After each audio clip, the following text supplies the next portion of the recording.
Good morning guys, it's your Ingeniero Chuper and welcome back to my channel. So today guys, we are going to the casa. So it's my 8th PMS or the 80,000 kilometers. This one is somehow significant for me or I am happy because for the last 6 months na maximize ko yung mileage ko na 10,000. And that is because of my upgrade. Kung di ko siya napalitan ng mags, hindi ko siya may enjoy ng sakto. Papakita ko sa inyo why I can say na na-consume ko yung 10,000. But before that, I would like to thank this one. Kita nyo naman, yung t-shirt.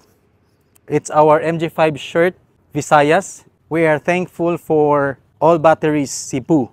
Kasi sila yung nag-sponsor, guys. Ito. Ayan. So, let's go inside and I'll show you kung bakit ko masasabi na na-maximize ko yung 10,000 mileage for my 8th PMS. So, dito nyo siya makikita guys. When you turn on the ignition, ayan, kita nyo yung 100. Ayan. Before, nung bago ito ma-PMS, it was 10,000. Again, pakita ko sa inyo. Ayan o. So, itong part na to is the maintenance mileage. So, makikita nyo dyan kung ilang kilometers na lang na kailangan nyo ng magpa-PMS. So, I'll see you later and I'll show you kung ano yung quotation ng casa for the 8th PMS. Alright guys, we are here. Ayan guys, oh. The best casa, I must say. Kasi wala kaming problema dito. And by the way guys, I forgot to tell you that with this PMS, isasabay yung pag-replace ng infotainment. Kasi last time, di ba, in my previous videos, nag-claim ako ng warranty claim for my infotainment. And na-approve yun. Kaya eto, ipapasabay na natin. Okay, so puntahan na natin si Sir Al. Morning. Good morning. Good morning. Moniko. Sir Al. Morning, sir. Morning. Katong ilang gihatag nga recommendation ba? Yes. Sa preventive maintenance. Update ra ba sir? May Okay. different price murag. Gamay. Sige, murag. Ako lang ni piyungan yun siguro, no? So, mo ni updated. 25K. Sige, para kaayuhan sa MG5, guys. Kaya so far, wala may gunigat. Trouble lang ako ang unit. Because I've been thinking for the past weeks. Pero, para sa tinatawag na preventive maintenance. Okay? Sige. Oy, ito. Ito pala guys, oh. Ito yung kiniklaim natin na infotainment. Oh, after sales, genuine parts. Ganito kalupit dito sa MG Cebu, guys. Hindi lang ako to ha. Hindi lang ako ang mabilis yung warranty claim. Makaka-testify yung ibang mga MG5 car owners dito sa Cebu. Wow, okay. So, last update was na-update nila yung system and then na-okay siya. Pero, in their general assessment, kailangan na talagang palitan.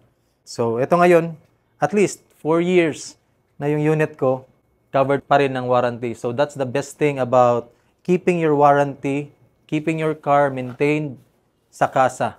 Kasi walang problema. Especially dito sa MG Cebu. Very smooth yung mga transactions. And ito nga, this is the updated price para sa ating 8 PMS. 80,000 kilometers. So, updated price and medyo masakit pero para sa unit natin, kakayanin. Alright? So, I think this would be the highest quotation para sa PMS. So, paghandaan nyo yan guys, the 4th year. Okay? Kasi na-include na din yung transmission fluid, yung coolant, yung brake fluid, and yung spark plugs. Ayan, fuel filter. Yan yung mga malalaking item eh. But rest assured that they will keep our units here in good shape. So, as protocol, they will check the unit para sa turnover. So, while checking on my unit, na-discuss ko rin kay Sir Al regarding sa na-notice ko na ponding of water inside the spare tire compartment. As part of their service, they will check on it and will give feedback. So, ayan guys, as easy as that, iiwan natin yung unit natin para i-PMS. We will be back after they replace the infotainment and replace all the fluids na kailangan palitan para maging in good condition in good condition naman yung unit ko, but para ma-refresh talaga siya. So this is going to be my biggest expense for my MG5. But it's okay. Para sa safety natin at saka sa proper condition ng unit. So that's it. I'll see you later, guys. Ayan guys, we are back here after one day. Naiwan yung unit natin overnight for some reasons. So check natin. Card. Turn on. Pagpasok agad natin sa office, diretso na tayo sa cashier para magbayad ng utang. After few minutes, lumapit si Miss Jane para explain sa akin yung promo nila. Ito yung QR code. Just scan it and open the link and fill up the form to have a chance to win wonderful prizes. After filling up the form, you will receive an email to confirm your registration. After that, we will just wait for the raffle draw. So ayan, we are good to go. Tapos na tayo magbayad. Punta na tayo sa releasing. Ayan guys, ito na yung unit ko.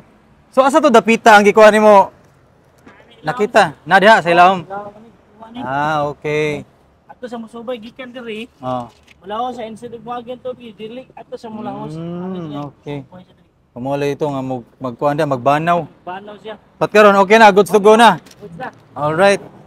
And then ito yung sinasabi ko guys, itong mileage para sa maintenance. Ayan guys, oh. Ayan, 10,000 ulit. So, habang nagbabiyahe ka, nagmaminus siya. So, katulad kaninang umaga, or yesterday, is 100 na lang. Na-consume ko talaga siya. So, ayan, we're goods to go. Thank you. Thank you. Oh, ito pala yung head unit guys. Brand new. Oh, may screen protector. So, ibig sabihin, brand new na to and updated na siya. Thanks to Sir Al. Very good yung warranty claims natin dito. Even insurance claims. So, just follow the instructions and sila na bahala. So, ayan. Guys, thank you Sir Al. MG Cebu, Mandaue. Dito na kayo magpa-PMS. Silang bahala sa unit nyo. Alright. So, ayan guys. Natapos na yung 8 PMS natin or yung 80,000 kilometers na PMS. Thanks to MG Cebu, Mandaue. Sir Al. Siya yung nag-facilitate ng PMS ko. As always, I feel secure and I know my unit is in good hands pag nasa MG Cebu. So I am ready for another 10,000 kilometers and for the other fluids, 80,000 kilometers. So that's it guys. Thank you for watching. It's your Ingeniero Chuper. God bless. Stay safe. Drive safe.